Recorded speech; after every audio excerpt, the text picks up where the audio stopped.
You know, in the massive universe of modern sci-fi, some characters just burn so much brighter than others. Today, we're diving into one of the most compelling of them all, Maia Raleigh. So, let's jump right into the world of Metade en Chamas, which translates to half in flames. I want you to picture a dystopian São Paulo way in the future, the year 2879.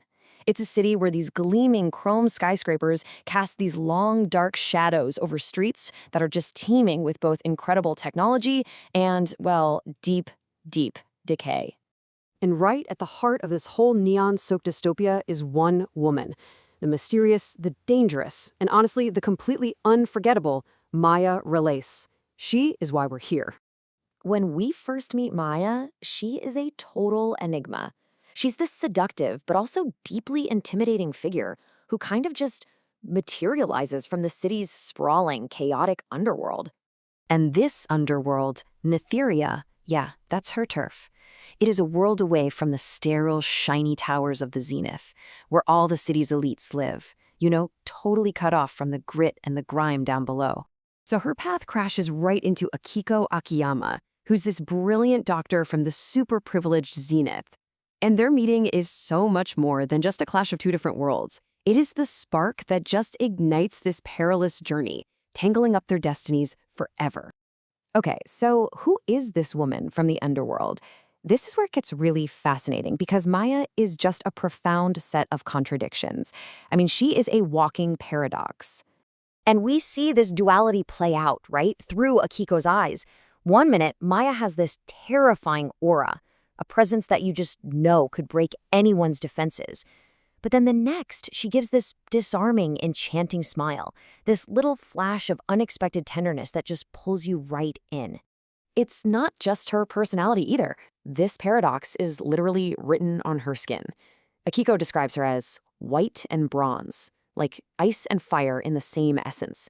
It's this impossible, hypnotic combination that really captures not just how unique she looks, but the very core of her soul.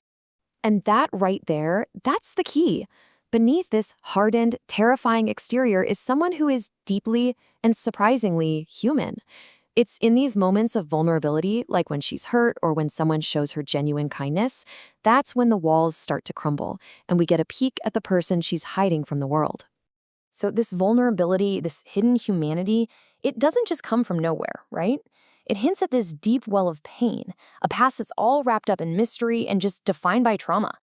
The story only gives us these stark little fragments, these breadcrumbs. We find out she was a mercenary, we see that her body is basically a map of scars, and we start to understand that she lives with this constant pain, both physical and emotional, from a past she absolutely will not talk about.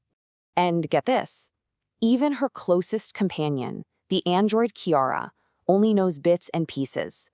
Kiara confirms the whole mercenary past, but then reveals this chilling fact. The one person who knows the full story, they can't speak. So the mystery just gets deeper. This is such a pivotal moment for Akiko. It's only when she is forced to feel just a fraction of Maia's pain that she finally starts to get it.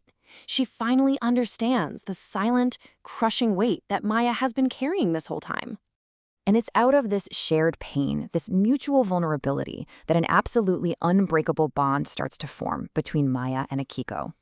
We really see this bond lock into place in a rare moment of complete openness for Maia. She admits her internal conflict with just a few simple words. I have to go, but I want to stay. It's the mercenary versus the woman, Duty versus desire. And Akiko feels this connection just as deeply. For her, their bond feels instantaneous and totally mutual, like something that's both ancient, as if she's known Maia forever, but also completely and thrillingly new. And this whole journey of discovery leads to Akiko's ultimate realization, the very line that gives the book its name. She declares, Maia is my half. She's not just someone she loves. Maia is an essential piece of who she is. But, of course, in a world this brutal, their time together is tragically cut short. And yet, Maia's impact on Akiko is permanent. It's like a flame that death itself just can't put out. A full year after Maia's death, Akiko's world is just drained of life and color. She talks about this persistent numbness. this profound and devastating void that just shows you how much light Maia really brought into her life. And really, that brings us to the very heart of Maia's legacy.